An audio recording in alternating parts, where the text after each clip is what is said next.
de participación económica son mucho menores a los a nivel nacional. La desocupación es más alta en mujeres y por supuesto las mujeres en Chiapas realizan trabajos no remunerados en los servicios, en la agricultura, y esto está también relacionado al hecho de que Chiapas ocupa uno de los, el tercer puesto en el caso de embarazos de menores de edad y el segundo en embarazos de niñas y adolescentes. Y esto, por supuesto, pues se refleja en que estas jóvenes, estas niñas y jóvenes, desgraciadamente, que viven en zonas rurales, como es la mayoría del estado, pues al ser madres en edades muy jóvenes, pues obvio, no pueden asistir a la escuela, y en ocasiones, pues su único destino es dividir su tiempo entre ayudar al marido para llevar algo de sustento a la casa y cuidar a los hijos. Y entonces esa es la triste realidad de las mujeres chiapanecas, de las madres chiapanecas, muchas de ellas menores de edad, y eso es lo que señala el editorial y prácticamente no agrega nada. Las cifras hablan por sí mismas y señalan al final del editorial, dice claramente, este es el diagnóstico, pues ahora solo falta que las autoridades actúen en base, así como un médico, actúan en base a este diagnóstico difícil para tratar de resolver esta problemática. Sí, claro. Le recordemos a la audiencia que justamente el INEGI ha realizado un trabajo muy interesante hasta este momento. A veces al presidente López Obrador no le gusta mucho que revele datos que muestran, por ejemplo, mayor pobreza, mayor marginación, pero es la realidad. Entonces, los datos que arroja el INEGI sirven justamente para que las autoridades puedan actuar en consecuencia y mejorar sus políticas públicas en torno de cada tema de que esté midiendo el INEGI. Es interesantísimo lo que se menciona aquí en el editorial con respecto a las madres trabajadoras. Bien, si te parece, vamos al texto de tu servidor el día de hoy, Acá Entre Nos. Lo titulo, me lo estoy buscando.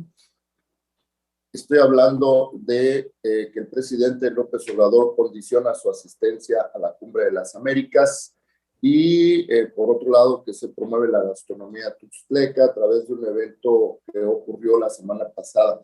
Pero respecto del presidente López Obrador, pues ya lo dijo en su conferencia mañanera del día de ayer, hoy no supe si lo repitió, pero sigue insistiendo en que Estados Unidos invite a todos los países latinoamericanos a la Cumbre de las Américas que se va a llevar a cabo a principios de junio próximo, allá en Los Ángeles, California, en los Estados Unidos. Y pues Joe Biden, a través de el subsecretario de Estado para el hemisferio occidental, Brian Nichols, mandó a decir que pues no van a ser invitados ni Nicaragua, ni Cuba, ni Venezuela, porque están considerados países que no están trabajando, no están abonando a la democracia, desde luego, como todos lo sabemos, ¿verdad? Y hace un ratito platicábamos contigo, fuera del aire, de que hace apenas una hora el presidente de Bolivia, Luis Arce, se ha sumado a la decisión del presidente López Obrador de que no va a ir al encuentro si esos tres países no son invitados. Entonces, pues de eso estoy hablando el día de hoy en la columna, y es un tema pues que empezó como una bolita de nieve y ha ido creciendo, ¿no, Ricardo? Pues sí, y es triste porque aquí es la posición del presidente Andrés Manuel López Obrador, pues es defender lo indefendible, porque pues la realidad de estos casos, o sea, creo yo que cuando el presidente ha adoptado posiciones de justicia social, de respaldo a las clases mayoritarias, de protesta ante alguna agresión injustificada, etcétera, pues es correcta. Pero en este caso estamos hablando de tres dictaduras socialistas trasnochadas, ya totalmente fuera de época, en donde tenemos dictadores prácticamente tragicómicos, ¿no? O sea, tal vez el menos, el menos, eh, ¿qué puedo decir? El que es un poquito más moderado en sus comentarios sería Díaz Canel de Cuba, que lo que único que hace es obedecer a Raúl Castro, que se conserva ahí como una momia viviente del régimen del antiguo régimen de Fidel Castro, y que lo más seguro es que el día que fallezca, que ya no falta mucho, el día que fallezca Raúl Castro, digo, ya no falta mucho por la edad, porque ya es un anciano, un ancianito, pues posiblemente seamos testigos de una revolución democrática, de un movimiento de los ciudadanos, de la población civil, para terminar con los últimos vestigios del castrismo en Cuba. Triste porque pues en los 60 la Revolución Cubana fue un referente efectivamente de agresión ante un Estados Unidos agresivo, imperialista, pero es todo esto en el contexto de la Guerra Fría. Entonces ahorita defender banderas propias de la Guerra Fría como que no, como que está un poquito fuera de tiempo y de lugar, y es defender lo indefendible, porque yo creo que ningún, salvo algún marxista trasnochado, es muy difícil, o sea, nadie puede defender los gobiernos de Nicaragua. Por ejemplo, Nicaragua es algo patético. Nicaragua fue una revolución que se ganó por las armas, romántica, y en donde al final, como bien decían los nicaragüenses, el grupo de Daniel Ortega y su pandilla no solamente se expropiaron las haciendas y las casas de los somocistas, sino que al final se quedaron con el poder y hasta con las amantes de los somocistas. Y yo conocí, me tocó ver, me tocó entrevistar a varios en aquella época, y muchos de ellos fueron revolucionarios que llegaron con el ideal de liberar al pueblo nicaragüense de la opresión de que sufrían en manos de Somoza, y estaban desilusionados. El mismo comandante Cero, que se acuerdan ustedes, fue el que tomó el Congreso nicaragüense y que determinó que los Ortega salieran de la cárcel y demás, terminó desilusionado de esa revolución. Y en el caso de Maduro, pues, ¿qué te puedo decir? Eh, Todavía Chávez era un tipo que tenía chispa, ¿no?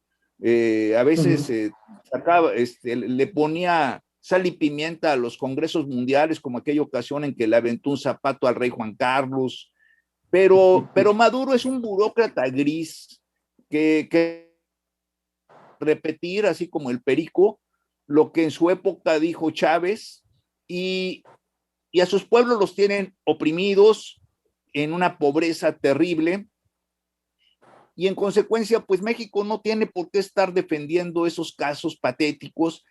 Pero aquí también me da un cierto tufillo en la posición del presidente López Obrador a la época de Echeverría, cuando Luis Echeverría, en un afán quedar bien con los grupos de izquierda internos, se quiso convertir en el vocero de los países del tercer mundo, e incluso hizo hasta un instituto y una universidad del tercer mundo que a la larga pues tronó. O sea, en el momento en que le retiraron el subsidio, que pagaban muy bien en esa universidad, pues esa universidad tronó. Entonces aquí Pues ojalá, y yo creo que si no va el presidente, creo yo que el secretario de Relaciones Exteriores, Marcelo Ebrard, va a hacer un buen papel. Prácticamente le están poniendo la alfombra para que se luzca en su carrera como precandidato presidencial. Y la verdad, qué bueno que no van a ir estos personajes de Nicaragua, de Cuba y y, y de Venezuela, porque en realidad solamente irían a enturbiar y a meter un discurso ya desfasado de cosas más importantes que en este momento nos interesan a la mayoría de los países de América y de Latinoamérica. Sí, sí, sí, sí. Va a estar interesante de aquí en adelante lo que vaya sucediendo, si es que efectivamente cancela el presidente, porque ahorita nada más ha estado amenazando, amagando de que no va a ir. Yo creo que no va a ir, y ahorita el de Bolivia también no canceló, pero amenazó con que no irá si no invitan a nosotros. Y iremos viendo si se suma algún otro mandatario a esa postura. Y también lo que se diga allá en la cumbre, cuando se realice a principios de junio, va a ser también, supongo, muy relevante. Vamos a estar atentos. Pero Fíjate que en además, otra parte, sí. perdón la interrupción, pero es como si te invitan a una fiesta y tú abogas porque inviten al alcohólico del grupo para que llegue ahí a echar a perder la fiesta, y ya cuando está la fiesta, pues van a echar a perder la fiesta, ¿no? Y tú vas a decir, bueno, pues yo dije que lo invitaran, ¿verdad? Pero yo no soy responsable de lo que haga aquí. Sí. Así están las cosas. Exacto, exacto, interesante. Oye, y también fíjate que pues coincidimos ahí en el tema con Emiliano Villatoro Alcázar desde abajo, pero él desde otro punto de vista, él dice que es la hermandad entre Chiapas y Centroamérica. Y lo que pasó da un contexto ahí de la gira del presidente López Obrador en estos países centroamericanos y el de Cuba. Pero desde luego hay algunos otros personajes que ven a esta gira del presidente, desde luego, con un contexto de tratar de ayudar a solucionar la migración, por un lado, ¿verdad? Aprovechó el presidente para promocionar sus dos de sus programas insignia, que es Jóvenes Construyendo el Futuro y Sembrando Vida. Lo ven por ese lado. Por otro lado, también otros lo interpretan como que el presidente quiere erigirse en líder de estos demás países. En fin, muchos matices, ¿verdad? Que se le puede dar a esta gira. Y la otra que yo le vería justamente es lo que acabamos de hablar, ¿no? Pues vamos a tener una cumbre, no van a invitar a estos países, Nicaragua y Cuba, en este caso de la gira del presidente, pues haber dicho voy a aprovechar para darme una vueltecita y para darles un apapacho y para decirle al presidente de Estados Unidos que probablemente estuviéramos en un camino de unificarnos más, ¿no? Aunque sea nada más en el papel o en el discurso, porque no hay ninguna intención, creo yo, de formarse como una unión de países de manera formal. Pero bueno, de esto habla Emiliano Villatoro Alcázar, Ricardo. Así es, fíjate que en el caso, sobre todo el tema del bloqueo con Cuba es un tema difícil, porque ya Estados Unidos en la época de Obama ya había iniciado pasos, ya había dado pasos, incluso abrieron la embajada de Estados Unidos en La Habana, todavía estaba Fidel vivo, y se han dado, y la verdad digamos que ya no está la economía cubana tan cerrada como estuvo en el pasado. Ahorita la misma crisis económica que todos estamos padeciendo, todos los países, pues ha obligado a que sea más flexible. Ya hay permisos para que surja una incipiente iniciativa privada que en servicios, principalmente en el ramo de la gastronomía, los famosos paladares que le llaman los cubanos, en el ramo de los servicios de hospedaje, les permiten que en un momento determinado renten algunos cuartos en sus casas, en las zonas turísticas, y que también en el caso de los taxis, y se está observando que ya que ahí se está formando una incipiente grupo empresarial, ni siquiera clase empresarial, un incipiente grupo empresarial. Pero pues a raíz de que llegó Donald Trump, endureció las relaciones con Cuba y quitó la embajada y se volvió a hacer. Después se murió Fidel Castro y más tarde se retiró Raúl Castro, y esto pues definitivamente hizo que llegara al poder pues una persona que no tiene el poder en sí mismo, sino que representa los intereses de los castristas, entonces que es Díaz-Canel. Entonces yo creo que y ahorita, por ejemplo, si Estados Unidos decidiera quitarle el bloqueo a Cuba, la burocracia cubana lo va a estar cacareando como que fue un triunfo y que lograron doblegar a Estados Unidos. Entonces no creo que políticamente a Estados Unidos le convenga en este momento quitar el bloqueo.